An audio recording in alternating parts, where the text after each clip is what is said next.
Hi everybody, so today I have been playing around with recording a full tutorial video of a painting. This is one I haven't done before, and I'll make this one available for you to see what I can do. I will be making videos of the paintings that I usually do for my paint party business. So you can see here I've just got 3 colours, spreading that out really roughly for starters, and then I'm going to use a mop brush that will blend all these colours together. Of course, if you like that sort of rough look for your background, that's absolutely fine. You can keep that. And this background needs to dry completely before we do the next step. The colours in this are just beautiful. This aqua, turquoise, and then the pink on the top.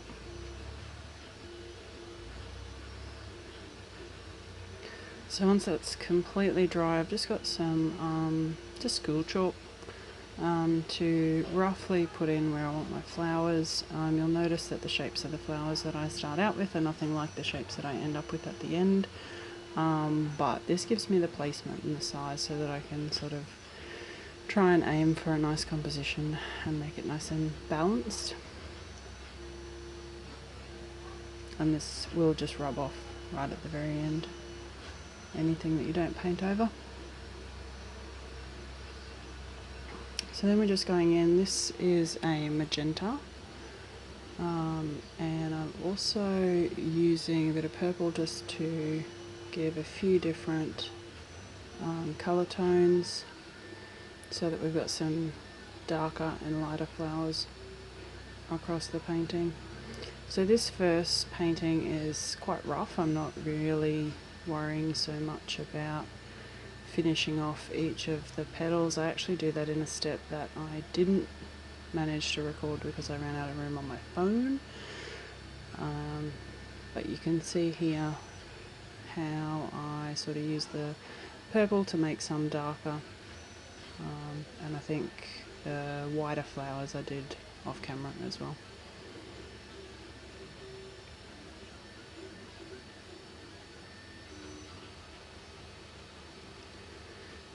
So this painting, you can't really see it until the very end, but I'm not doing this in a fine art sort of way. I really wanted to show that for beginners you can get really good effects without having to worry too much about whether your brush strokes are exactly perfect.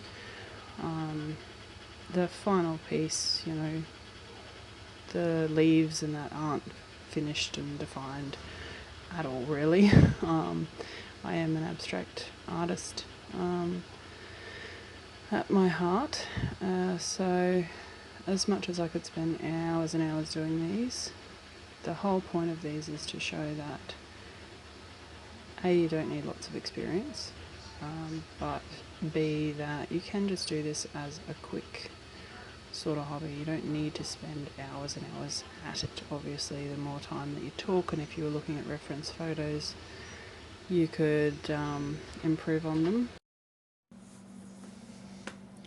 So just quickly back on the paint party business. For those of you who don't know, I normally run paint parties out of my studio in our small town, and of course that's not happening now thanks to coronavirus.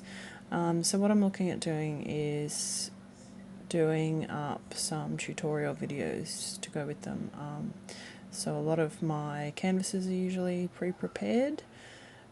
So you should be seeing a few things if you jump on Facebook and check out Paint Party for You. There's a range of paintings that we've already done. Happy to take suggestions though.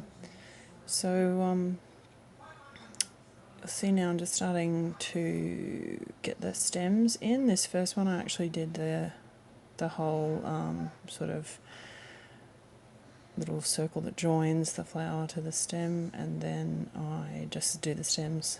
It's a bit quicker, sort of get in the mode of one action. But you'll also notice that these stems all come into the centre from all the edges of the canvas. They're not all going to the bottom of the canvas.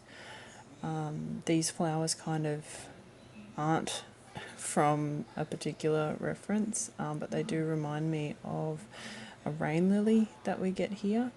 They're my favourite flowers, and this painting kind of makes me think of what it would look like to be a fairy laying underneath the rain lilies, looking up at the sky after it's cleared. So as you can see now, I've got a really fine brush here. I've switched to doing leaves, and it's just a matter of grass, sorry. It's just a matter of dragging that paintbrush. You want it to be quite well loaded up. When you run out of paint on your brush, it will leave a sort of dabbled look, and you'll see the colour of the background come through your leaves. So if in doubt, you can add a little bit of water to your paint too. That helps it to flow off your brush onto the canvas. And again, just working your way around. There's a bit of detail in these that I've also done off camera, and I've also painted the edge with sort of matching green, so it rolls all the way around the edge, so it looks nice and finished at the very end. But again, if you're happy with the look of it, you can do as much or as little detail as you like.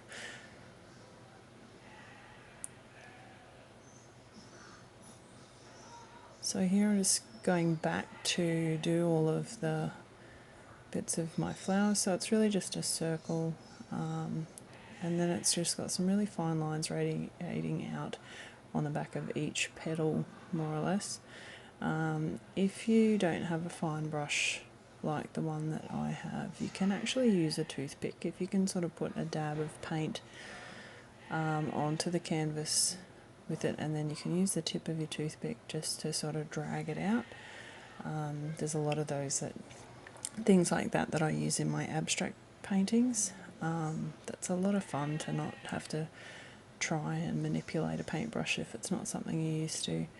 That little brush that I've got there is actually from a nail art kit that my stepdaughter's got a while ago. Very handy for this kind of thing.